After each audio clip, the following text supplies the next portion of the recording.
പാർലമെന്റിൽ വീണ്ടും സുരക്ഷാ വീഴ്ച. പാർലമെന്റ് പരിസരത്ത് ഒരാൾ ചാടിക്കടന്നു.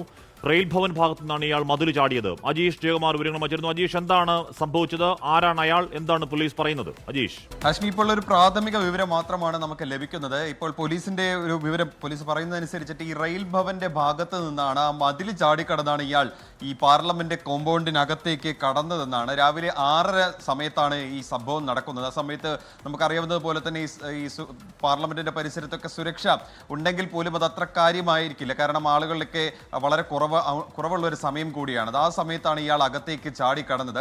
ഈ മതിൽ വഴി ഒരു മരത്തിന്റെ സഹായത്തോടെ അതിൽ പിടിച്ചു തൂങ്ങി മതിൽ ചാടി കടക്കുകയായിരുന്നു എന്നാണ് പോലീസ് പറയുന്നത്. ഇയാളെ ഉടൻ തന്നെ പോലീസ് കീഴ്പ്പെടുത്തി കസ്റ്റഡിയിൽ എടുത്തിട്ടുണ്ട്. ഇയാളെ ഇപ്പോൾ ചോദ്യം ചെയ്ത് വരികയാണ്. എന്തിനാണ് അകത്ത് കയറിയത് എന്നുള്ള കാര്യം ഇതുവരെയ്ക്കും പുറത്തു വന്നിട്ടില്ല. ഇയാളിപ്പോൾ പ്രത്യേക അന്വേഷണ സംഘം അല്ലെങ്കിൽ ഉന്നത പോലീസ് ഉദ്യോഗസ്ഥരൊക്കെ എത്തി ഇയാളെ ചോദ്യം ചെയ്ത് വരികയാണ്. സമാനമായ സംഭവം മുമ്പ് ഹാഷ്മി പറഞ്ഞതുപോലെ തന്നെ അന്ന് കളർ ബോംബുകൾ അടക്കം ഉപയോഗിച്ച് ഈ പാർലമെന്റിനകത്തേക്ക് കയറിയിരുന്നു. അന്ന് ഈ ഓഡിയൻസ് ആയിട്ട് എത്തിയതായിരുന്നു. അന്ന് വലിയ പ്രതിഷേധത്തിന്റെ ഭാഗമായിട്ടായിരുന്നു അവരോട് അത് ചെയ്തത് എന്നായിരുന്നു അന്ന് പറഞ്ഞത്.